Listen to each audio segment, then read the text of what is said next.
မြမရုပ်ရှင်လောကကိုတကြော့ပြန်ကိုင်လုံးမိတမိုင်းဝင်ဖြစ်ရတစ်ခုအဖြစ်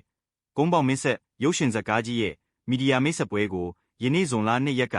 ရန်ကုန်မြို့ရှိချက်ထရီယန်ဟိုတယ်မှာကျင်းပခဲ့ပါတယ်။ဒီဇာတ်ကားကြီးဟာမြမရုပ်ရှင်သမိုင်းမှာစံချိန်တင်ထုတ်လုပ်မှုအကြီးမားဆုံးအဖြစ်မြန်မာငွေသိန်း8,000မှသိန်း1သိန်းကြားအထိဘတ်ဂျက်မြောက်အများအကုန်ကြခံရိုက်ကူးသွားမှာပါ။နံပါတ်1ကနေနံပါတ်5ထိ5ကားဆက်တိုက်ထွက်ရှိမှာဖြစ်ပါတယ်။ဇက်ကောင်နဲ့ကွက်တိကြမိမင်းသားမင်းသမီးထိပ်သီး40ဝင်းကျင်ပါဝင်မှာကအလောင်းမင်းတရားနေရာမှာသူထူးဆန်းစင်ဖြူရှင်မင်းနေရာမှာနိုင်မဟာဗနုလနေရာမှာရွှေထူးစီကူမင်းကအောင်စပူနေတို့ကဘိုးတော်ပဒုံမင်းနမ်းမတော်မဲနုနေရာမှာဝတ်မုံရွှေရီနဲ့အချစ်ကြီးသူဗကြီးတော်မင်းနေရာမှာမြင့်မြတ်ပါဝင်မှာဖြစ်ကစမ်းရည်မိုးတိုင်ယုံအေးချမ်းမောင်နဲ့အခြားထိပ်တန်းနုပညာရှင်တွေကလည်းအရေးပါတဲ့ဇက်ကောင်တွေကနေပါဝင်သွားမှာပါဒီ project ကြီးကိုရွှေမန်း Empire Film Production နဲ့ဗလာယီ Production တို့ကလက်တွဲညီပူးပေါင်းထုတ်လုပ်သွားမှာဖြစ်ပြီးဖန်တီးမှုပိုင်းတွင်နမီကျော်ဒါရိုက်တာဝင်းလွင်ထက်ကကိုင်တွေရိုက်ကူးသွားမှာဖြစ်ပါတယ်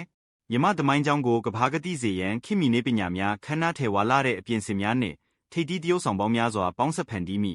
ကုန်းပေါင်မင်းဆက်ရုပ်ရှင်ဇာတ်ကားကြီးဟာရုပ်ရှင်သမိုင်းတစ်ကွေ့ရဲ့မှတ်တိုင်အသစ်တစ်ခုဖြစ်လာဖို့ရည်မှန်းထားပါတယ်